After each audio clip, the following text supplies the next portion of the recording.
अस्सलाम वालेकुम दोस्तों, मैं हूं आसिफ अली ख़ान। आज हम बात करने वाले हैं इंतहाई अहम मौजू रमज़ानुल करीम के मुतालिक, और रमज़ान में ऐसी दो कौन सी चीज़ें हैं जिसको करके आप अपनी ज़िंदगी में एक बहुत बड़ी तब्दीली ला सकते हैं। इससे पहले मैं आपसे एक सवाल करता हूं कि रमज़ान का सुनकर आपके जहन में सबसे पहली पिक्चर क्या आती है? सबसे पहले दिमाग में रमज़ान का नाम सुनकर क्या जहन में आता है? उसको आप अपने आंसर को सेव रखिए, चाहे तो कमेंट में करके आप मुझे बता सकते हैं। नॉर्मली जब मैं लोगों से ये सवाल करता हूँ, मैंने कई साल जो है वो टीचिंग की है, और हज़ारों बच्चों से जो है मैं अक्सर ये सवाल किया करता था कि रमज़ान सुन के सबसे पहले जहन में क्या आता है। तो जवाबात कुछ इस तरह से होते थे कि बाज़ लोग कहते थे कि रमज़ान सुन के सबसे पहले इबादत का ख्याल आता है, कुछ कहते थे कुरान पाक की तिलावत का ख़्याल आता है, कुछ कहते थे रोज़ों का ख़्याल आता है, कुछ कहते थे कि सुबह सुबह उठना सहरी का ख़्याल आता है, कुछ कहते थे कि अफ्तार का ख़्याल आता है, और कुछ कहते थे कि महंगाई का ख़्याल आता है कि बहुत ज़्यादा महंगाई बढ़ जाती है, कुछ कहते थे ईद का ख़्याल आता है, शॉपिंग का ख़्याल आता है, वगैरह वगैरह। नहीं सुनने में आता था, जवाब तो एक था, वो ये कि रमज़ान का सुन के कुछ नया सीखना और न्यू लर्निंग, इसका ख़्याल आता है कि इस रमज़ान में हम नया क्या सीखने वाले हैं। क्योंकि देखा जाए तो रमज़ान जो है बेसिकली इसका जो मकसद है वो है सिखाना। हमें प्रैक्टिकली अल्लाह रब्बुल इज़्ज़त एक जो है वो इबादत के एक तरीके से गुजारता है जिससे हम सीखें। क्योंकि खाली इबादत मकसूद होती तो वो तो भरे हुए पेट से भी हो सकती थी, वो तो आम ज़िंदगी में जैसे होती है वैसे भी हो सकती थी। उसके लिए भूखा प्यासा रखने की क्या ज़रूरत थी? उसके लिए इतना कि सुबह उठना और शाम में अफ्तार दोनों टाइमिंग का ख़्याल करना, ये सारा प्रोसेस से गुज़रना, भूखे प्यासे रहना, इसकी ज़रूरत नहीं थी अगर खाली इबादत जो है वो मकसद होता। तो वैसे ही अल्लाह बोलता है कि रमज़ान के महीने में सुबह उठ जाओ और अफ्तार के टाइम तक आप इबादत भी करो, खूब खाओ पियो भी।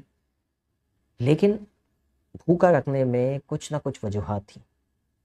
आप रोज़ा रखते हैं, बाज़ जगह पे 12 घंटे का, बाज़ 14-16 घंटे तक के रोज़े हैं। क्या कभी ऐसा हुआ है कि अकेले घर में आप हो और रोज़ा रखा हुआ और आप कहें कि यार कोई भी तो नहीं है देखने वाला, पानी पी लेता हूँ या खाना खा लेता हूँ?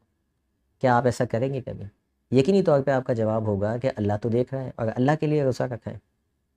इसका मतलब ये है कि ये जो ईमान की और ये जो अकीदे की और अल्लाह देख रहा है, ये जो बिलीफ़ और ये जो अकीदा है, ये जितना रोज़े के अंदर मज़बूत होता है, पुख्ता होता है, इतना आम हालात में नहीं होता। यही वजह होती है कि आम दिनों में हम जब गुनाह कर रहे होते हैं, हम सब गुनाहों के पैकर हैं, होते हैं, इंसान गुनाह जो है वो करता है, तो उस वक़्त वो अकीदा नहीं होता कि अल्लाह देख रहा है। अगर होता है फिर भी करते हैं, लेकिन रोज़े में नहीं करते। इसका मतलब है फ़र्क है ना दोनों की बिलीफ़ की पुख्ता होने में। मेरे एक बड़े अच्छे दोस्त हैं, स्विट्ज़रलैंड के अंदर रहते हैं, नईमुल्लाह साहब। बहुत अल्लाह ताला ने उनको जो है वो इल्म, हिकमत और मार्फ़त से नवाज़ा है। उनकी छोटी-छोटी बातों में बड़ा बड़ा वज़न होता है। वो कहते हैं कि सिर्फ़ ये जो अकीदा है ना, इसको 14, 15, 16 घंटे के रोज़े से निकाल कर आप इसको क्या करें कि पूरे महीने पे, पूरे दिन पे, फिर हफ़्ते पे, महीने पे, साल पे और ज़िंदगी पे अप्लाई कर दें। अगर हमें ये 15-16 घंटे के रोज़े से हमने ये सीख लिया कि यही अकीदे को अपनी बाकी ज़िंदगी पे कैसे अप्लाई करना है, यकीन जानिए हमारे कई गुनाहों से हम आज़ाद हो जाएंगे। क्यों? क्योंकि हमारा अकीदा पुख्ता होगा रमज़ान के बाद भी कि अल्लाह हमें देख रहा है, और कई गुनाहों से हम आज़ाद हो जाएंगे। तो पहली बात जो सीखने की है इस रमज़ान में, कोशिश कीजिए इस अकीदे को 15 घंटे और 16 घंटे की बाउंड्री से बाहर लेके जाइए। कोशिश कीजिए कि इसको 24 घंटे पे लेके आइए, पहले रमज़ान में, और फिर जैसे ही रमज़ान ख़त्म हो तो आपने ये जो है वो प्रैक्टिस को आपने आगे लेके जाना है बाकी के महीनों में और सालों में, कि किस तरह हम अपने गुनाहों से बच सकते हैं। जिस तरह आपका ईमान होता है, अकेले घर में भी आप पानी नहीं पीते, खाना नहीं खाते, क्योंकि अल्लाह देख रहा है, इसी को आप अपनी बाकी ज़िंदगी पे अगर अप्लाई कर दें तो हम कई गुनाहों से आज़ाद हो जाएँ। दूसरी चीज़ जो हमें सीखनी है रमज़ान में इस बार लाज़मी तौर पे, वो ये कि अल्लाह रब्बुल इज़्ज़त ने रोज़े की हालत में जायज़ चीज़ों को भी छोड़ने का हुक्म दिया। जैसे खाना खाना जायज़ है, जैसे अज़वाज जो है ताल्लुकात जायज़ हैं, बल्कि सवाब भी मिलता है उससे। गुस्सा बाज़ जो है सिचुएशन में जायज़ है, लेकिन अल्लाह रब्बुल इज़्ज़त ने मना कर दिया। ये कहा जायज़ चीज़ों से भी रुक जाओ। यहाँ पे भी खाली इबादत करवानी होती तो कहते इबादत करते रहो, खाते पीते रहो, खाने पीने से क्या है। लेकिन यहाँ समझाने का एक मकसद ये है कि जब अल्लाह की रज़ा हो तो फिर जायज़ चीज़ों को भी छोड़ दिया जाता है। اب اگر اس فارمولے کو ہم اپنی باقی کی زندگی پہ اپلائی کریں تو ہم زندگی میں کئی معاملات ہمارے ایسے ہیں جہاں ہم حق پہ ہوتے ہیں اور لڑتے ہیں حق پہ ہوتے ہوئے، وہاں ہم یہ سوچ کر چھوڑ سکتے ہیں کہ اللہ کی رضا کی خاطر چھوڑ دو۔